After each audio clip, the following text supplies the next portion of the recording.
L'action au début du film nous emmène en Égypte en 1914.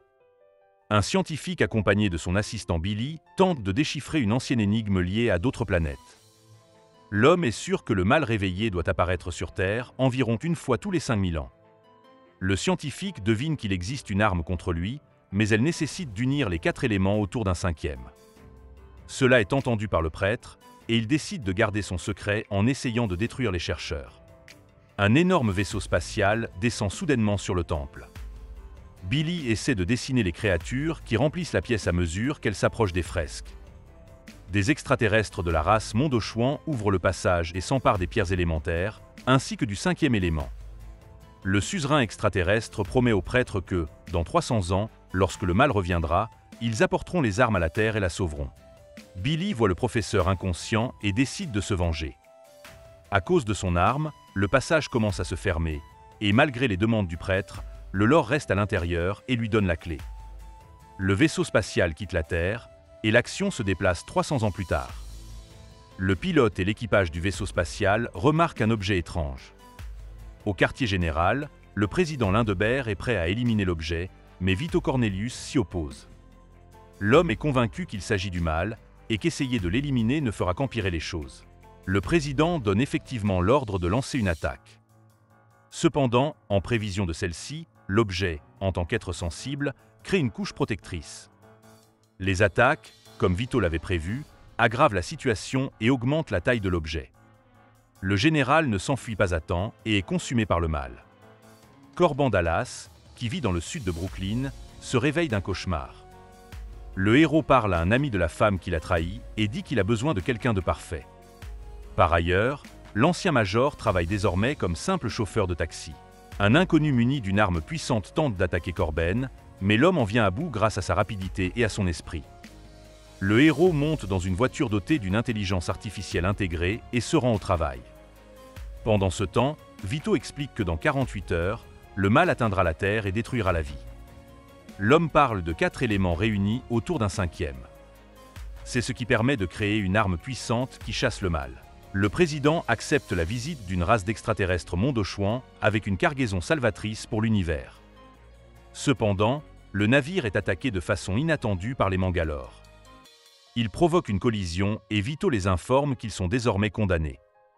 Les Mangalore renvoient un message à leur client, Jean-Baptiste Sorgue, indiquant que la mission a été accomplie. Le président est informé qu'après la tragédie, une seule créature a survécu, qui est difficile à identifier. Au lieu de 40 chromosomes, elle en possède environ 200 000. Une machine spéciale est utilisée pour transformer la créature en quelque chose d'humanoïde. La créature ainsi obtenue est effrayée par la pièce fermée et se distingue par sa beauté inhabituelle. Lilu parvient à briser le verre impénétrable, après quoi elle tente de quitter le laboratoire. La jeune fille se rend compte qu'elle se trouve au bord d'un immense bâtiment, mais au lieu d'abandonner, elle saute en bas. Par coïncidence, Lelo tombe sur la voiture de Corban. La jeune fille tente de tout expliquer au héros, mais communique dans une langue inconnue de l'homme. Les policiers tournent autour de la voiture de Corban, qui comprend qu'il doit renoncer à son invité. Cependant, Lelo demande à l'aider, ayant lu une phrase sur l'une des publicités. Le héros accepte, même s'il ne lui reste qu'un point de pénalité, après quoi sa licence de taxi lui sera retirée. Corban manœuvre habilement entre les immeubles, dans l'espoir d'échapper à la poursuite.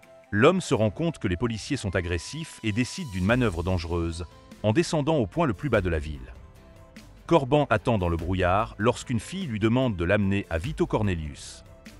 En voyant le tatouage sur le bras de Lelo, le prêtre devine qu'elle est le 5e élément.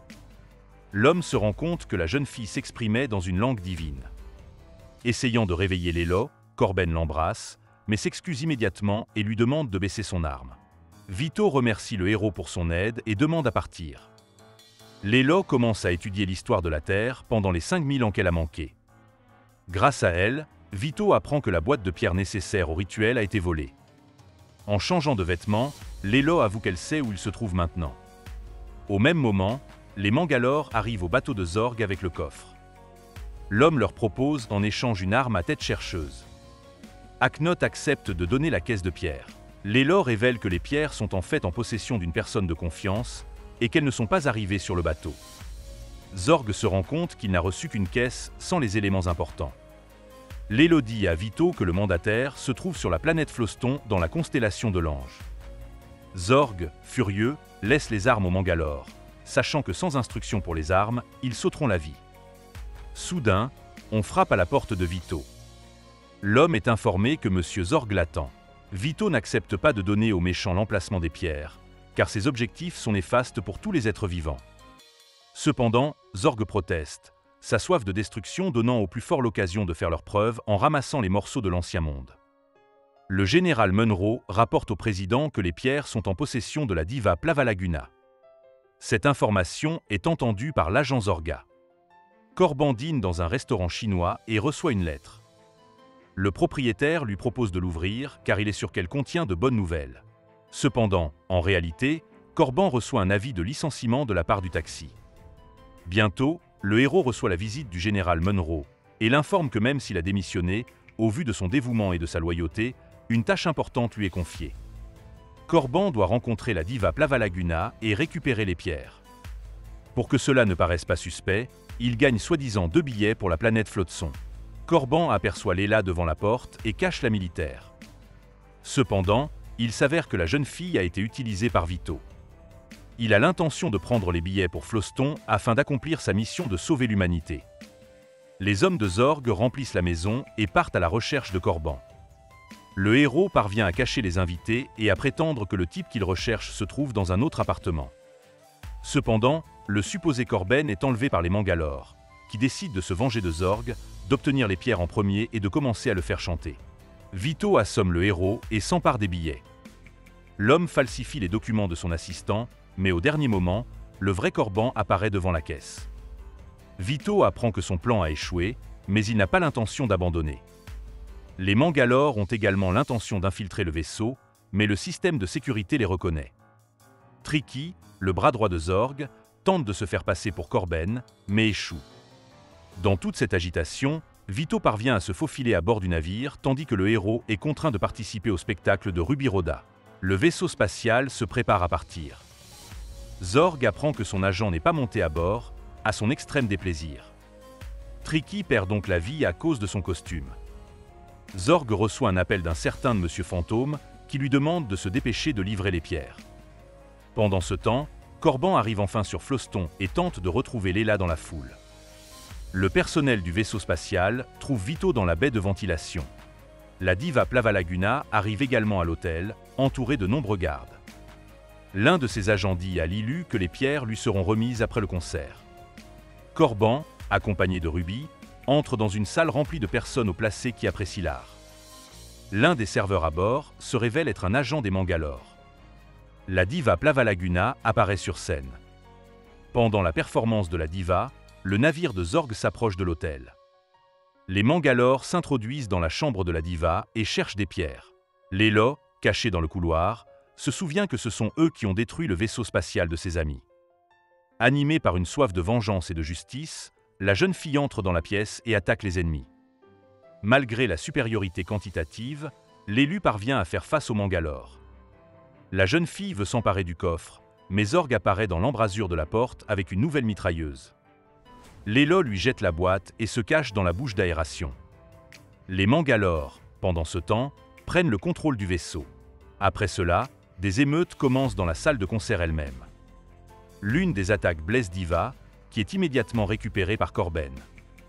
Zorg, devinant que les Mangalore ont infiltré le vaisseau, mine la salle. Ruby transmet les informations sur l'attaque au président. Diva demande au héros de remettre les pierres à Lilu, ainsi que de prendre soin de la jeune fille, qui n'a pas encore appris l'essence du monde cruel. Pendant ce temps, Lélo, blessé, pleure dans la trappe d'aération et demande de l'aide. Zorg emporte la boîte de pierres sur son navire. La diva avoue que les pierres sont en elle.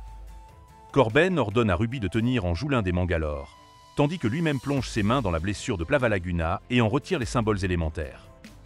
Le héros donne les pierres à Ruby et se rend dans la halle pour combattre les Mangalore. Le général Munro jure au président que Corban saura arranger les choses. Avec l'aide de Ruby et une autre ruse, le héros se sort de cette situation dangereuse et prend possession des armes. Cachés sous une table de billard, les hommes se faufilent d'un bout à l'autre de la pièce. Pendant ce temps, Zorg retourne au navire pour les pierres, en espérant que cette fois, il pourra mener à bien sa tâche. Ruby et Corban se rendent au poste de commandement. Les Mangalore détiennent des otages et exigent de négocier. Le héros entre dans la pièce aux adversaires et au lieu de faire des compromis, détruit le chef de gang. Après avoir libéré le navire, Corben découvre Leela dans l'appartement de Plavalaguna. Ruby et Vito trouvent une minuterie sur la porte et réalisent qu'ils doivent évacuer immédiatement. À moins d'une minute de la catastrophe, Corban décolle dans un avion d'évacuation et Zorg arrive pour récupérer les pierres. Le méchant parvient à désarmer son appareil, mais il s'avère que les Mangalore ont également décidé de détruire le vaisseau et par la même occasion leur ennemi. Le général Munro signale que le vaisseau de Corben a les 5 éléments à son bord. Lilu s'adresse au héros et lui dit qu'elle est déçue par les humains, par leur désir de destruction. Le président informe Corban que le mal lui-même va s'abattre sur la Terre dans moins de 2 heures. Pendant ce temps, Lelo continue d'explorer les côtés sombres de la nature humaine, ce qui la blesse. Le vaisseau spatial arrive au temple égyptien et Vito met les éléments en place. Corban essaie de découvrir auprès de la jeune fille comment ouvrir les pierres, mais elle est dans un état semi-conscient. Le héros devine bientôt que chaque pierre s'ouvre en l'exposant à son élément. Il reste environ 40 secondes avant que le monde ne meure. Lelo ne comprend pas pourquoi elle devrait sauver la Terre, qui ne cesse déjà de se détruire et de s'autodétruire. Corben essaie de convaincre la jeune fille que l'amour existe, la chose pour laquelle tous les mondes doivent exister. Le héros avoue son amour à Lelo. L'arme fonctionne, le mal est détruit et un autre satellite semblable à une lune apparaît en orbite. Le président veut rendre visite à Corben et Lelo dans le laboratoire. Cependant, le dirigeant, en regardant dans la capsule, lui demande d'attendre quelques minutes, car les héros sont occupés. C'est la fin du film. Merci à tous d'avoir regardé ce film jusqu'au bout. Donne un like à cette vidéo. Écris dans les commentaires ce que tu penses de ce film, et à bientôt dans de nouvelles vidéos.